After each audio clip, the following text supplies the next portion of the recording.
वो प्रोफेसर मोहम्मद अफशार आलम ने जामिया हमदर्द यूनिवर्सिटी में बतौर वाइस चांसलर की जिम्मेदारी संभाली है। ऐसा पहली बार हुआ है जब जामिया हमदर्द ने अपने इंटरनल प्रोफेसर को ही वीसी जैसे अहम ओहदे पर मुकर्रर किया है। प्रोफेसर मोहम्मद अफशार आलम से बात की हमारी नुमाइंदे खुर्रम शहजाद ने। सर, नई जिम्मेदारी मिली, बहुत बहुत मुबारक। जी शुक्रिया। जैसे कि आपको पता ही है कि मैं एक पहला वाइस चांसलर जामिया हमदर्द का बना हूँ जो इंटरनल है। जामिया हमदर्द के क़याम के 32 साल हो गए और इस बार जामिया हमदर्द के मैनेजमेंट और सर्च कमेटी ने इंटरनल वाइस चांसलर को मदऊ किया और ये बहुत बड़ी रिस्पॉन्सिबिलिटी है। हम कोशिश करेंगे कि जामिया हमदर्द जो है सबसे पहले नैक जो हमारा अभी आने वाला है उस नैक में हम A+ ग्रेड पे जाएं। 3.51 का हमारा टारगेट है। जामिया हमदर्द एक वाहिद यूनिवर्सिटी है जो हकीम साहब ने जिस मिशन से कायम किया, ये फर्स्ट एग्जाम्पल है टाटा इंस्टीट्यूशन के बाद कि पब्लिक प्राइवेट पार्टनरशिप।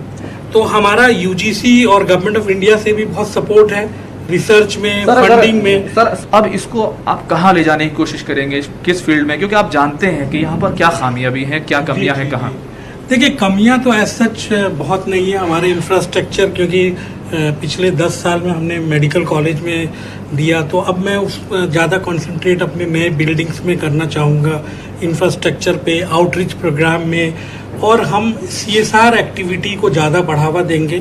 थोड़ा सा हमारा जो मेन मकसद होगा वो सोसाइटी को यूनिवर्सिटी से जोड़ने का, तो सोसाइटी आउटरीच प्रोग्राम में ज़्यादा हमें करना है, ताकि बहुत लोग जामिया हमदर्द को सोचते हैं कि जामिया मिलिया का एक ऑटोनोमस कॉलेज है या उससे कुछ मुंसलिक कुछ इंस्टीट्यूशन है।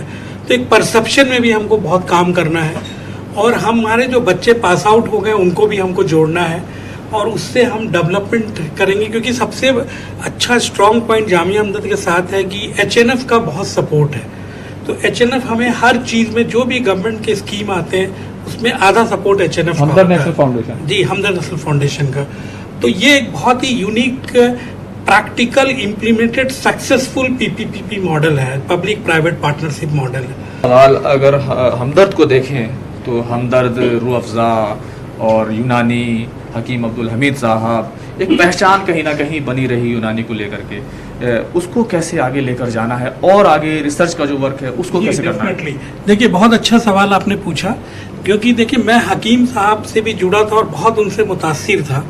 तो हकीम साहब को मैंने देखा कि वो ऑलराउंडर थे। वो एक हकीम ही नहीं थे, उनको फेडरलिज्म का भी नॉलेज था, उनको पॉलिटिक्स का भी नॉलेज था, साइंस का भी नॉलेज था, इस्लाम का भी नॉलेज था, कंटेम्प्रेरी रिलीजन का भी नॉलेज था।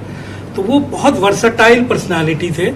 तो जैसे भी उनके जितने भी इंस्टीट्यूशन कायम किए गए हैं उनको हमको स्ट्रेंथ करना है, उनका इंफ्रास्ट्रक्चर डेवलप करना है, जो टीचर रिटायर हो गए वहाँ नई टीचर्स का अपॉइंटमेंट करना है, और यूनानी को डेफिनेटली हमको एक अच्छा शोकेस डेवलप करना है। आज से कोविड सिचुएशन चल रहा है तो कोविड के रिलेटेड हम MSc, क्योंकि हमारा रिसर्च जो है यहाँ पे बहुत स्ट्रांग है, तो उसमें रिलेटेड हम मास्टर्स प्रोग्राम वैक्सीन पे करें।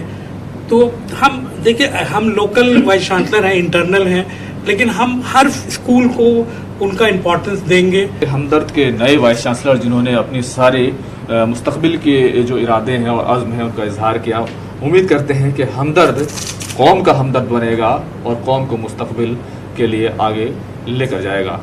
कैमरामैन अंकित जैन के साथ खुर्रम शहजाद, न्यूज़ 18, दिल्ली। कोरोना वबा के दौरान बाहमी इमदाद व इन्हसार का